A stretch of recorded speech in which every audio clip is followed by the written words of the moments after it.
असली वर कौन, विक्रम और बेताल की 5वीं कहानी। बेताल पुनः ज्यादा पापी कौन। कहानी का सही उत्तर विक्रमादित्य से जानकर वापस पेड़ पर पहुंच गया। शिशंपा वृक्ष से विक्रम ने पहले की भांति ही बेताल को नीचे उतारा और उसे कंधे पर लाद कर चुपचाप आगे बढ़ चला। कुछ दूर आगे चलने पर बेताल ने फिर मौन भंग किया। वह बोला, राजन, तुम एक कष्टकर कार्य में लगे हुए हो जिससे मुझे तुम अत्यंत प्रिय हो गए हो। अतः रास्ते में तुम्हारे श्रम को भुलाने के लिए तुम्हें मैं यह कहानी सुनाता हूँ। बहुत पहले उज्जयिनी में हरिस्वामी नाम का एक सद्गुणी ब्राह्मण रहता था। वह राजा पुष्यसेन का प्रिय सेवक एवं मंत्री था। उस गृहस्थ ब्राह्मण की पत्नी भी उसी के अनुरूप थी। हरिस्वामी की 2 संतानें थीं। बड़ा देवस्वामी नाम का एक पुत्र और छोटी एक कन्या जिसका नाम सोमप्रभा था। सोमप्रभा बहुत ही सुंदर थी और अपने रूप लावण्य के लिए प्रसिद्ध थी। जब सोमप्रभा के विवाह का समय आया तो उसने अपने पिता से कहा, पिताश्री, यदि आप मेरा विवाह करने के इच्छुक हैं तो किसी वीर, ज्ञानी अथवा अलौकिक विद्याएं जानने वाले के साथ करें, अन्यथा मैं किसी और से विवाह नहीं करूंगी।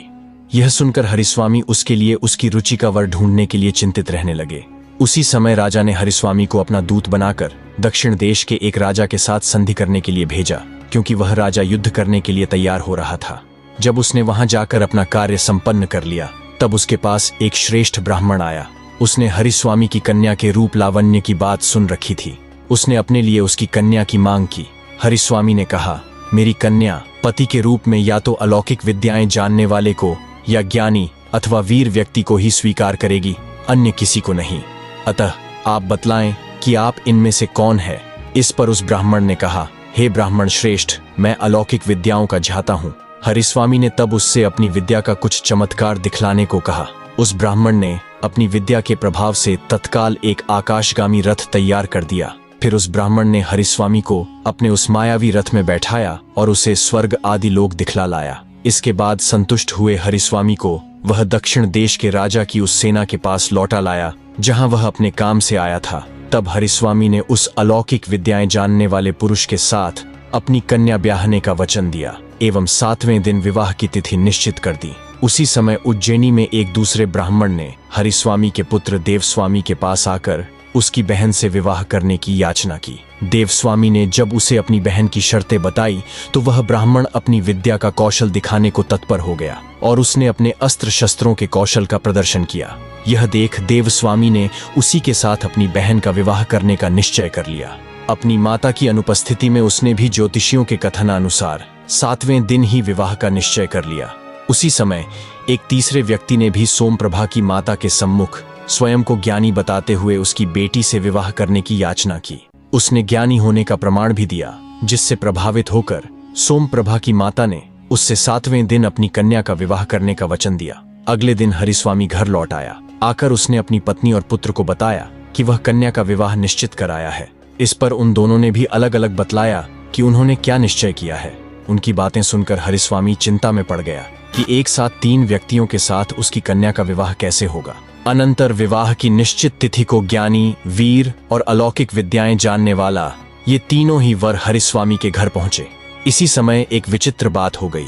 ब्राह्मण की कन्या सोमप्रभा, जो वधू बनने वाली थी, अचानक कहीं गायब हो गई। ढूंढने पर भी उसका कोई पता न चला। तब घबराए हुए हरिस्वामी ने ज्ञानी पुरुष से कहा, हे ज्ञानी, अब झटपट यह बताइए कि मेरी कन्या कहाँ है। यह सुनकर ज्ञानी ने अपने ज्ञान द्वारा पता करके उसे बतलाया, हे ब्राह्मण श्रेष्ठ, आपकी कन्या को धूमशिख नाम का एक राक्षस उठाकर विंध्याचल के वन में स्थित अपने घर में ले गया है। ज्ञानी द्वारा ऐसा बताए जाने पर हरिस्वामी भयभीत हो गया। वह बोला, हाय हाय, अब वह कैसे मिलेगी और उसका विवाह भी कैसे होगा। यह सुनकर अलौकिक विद्याएं जानने वाला युवक बोला, आप धैर्य रखें, ज्ञानी के कथनानुसार वह कहाँ ले जाई गई है, मैं अभी आपको वहां ले चलता हूँ। यह कह क्षण भर में ही उसने सभी अस्त्रों से सजा एक आकाशगामी यान बनाया और उस पर हरिस्वामी, ज्ञानी तथा वीर को चढ़ाकर उन्हें विंध्याचल के उस वन में ले गया जहां ज्ञानी ने राक्षस का भवन बताया था। यह वृत्तांत जानकर राक्षस क्रोधित हो गया और वह गर्जना करता हुआ बाहर निकल आया। तब हरिस्वामी के कहने पर वह वीर पुरुष आगे बढ़कर उस राक्षस से लड़ने लगा। तरह तरह के अस्त्रों से लड़ने वाले उन दोनों मनुष्य और राक्षस का युद्ध बड़ा आश्चर्यजनक हुआ। अपनी भार्या के लिए जिस तरह भगवान श्री राम रावण से लड़े थे, वैसे ही ये दोनों भी लड़ने लगे। कुछ ही देर में उस वीर ने एक अर्धचंद्राकार बाण से युद्ध में मतवाले उस राक्षस का मस्तक काट गिराया।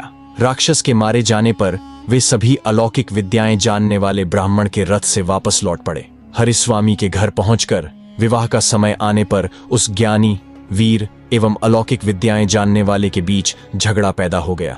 ज्ञानी ने कहा, यदि मैं न जानता कि सोमप्रभा कहाँ छिपा कर रखी गई है तो उसका पता कैसे चल पाता, इसलिए उसका विवाह मेरे साथ ही होना चाहिए।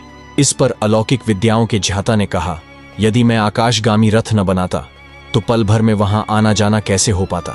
रथ पर बैठे राक्षस के साथ बिना रथ के युद्ध भी कैसे संभव होता, इसलिए यह कन्या मुझे ही मिलनी चाहिए। यह विवाह मैंने जीता है।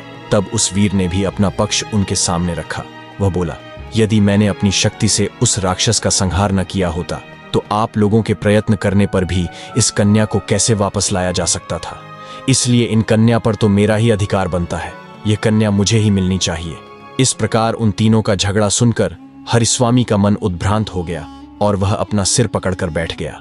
इतनी कथा सुनाकर बेताल ने विक्रम से पूछा, राजन, अब तुम ही बताओ कि वह कन्या किसको मिलनी चाहिए, ज्ञानी को, वीर को अथवा अलौकिक विद्याएं जानने वाले उस व्यक्ति को?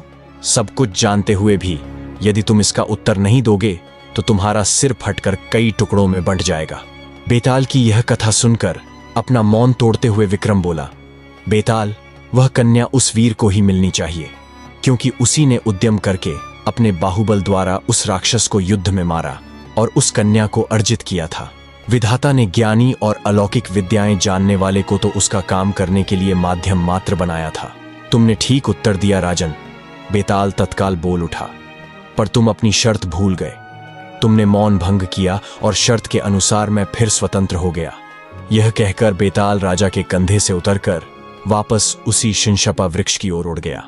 राजा विक्रमादित्य बेताल को लाने के लिए पुनः शिशंपा वृक्ष के नीचे पहुंच गया। उसने बेताल को उतारकर अपने कंधे पर डाला और चलना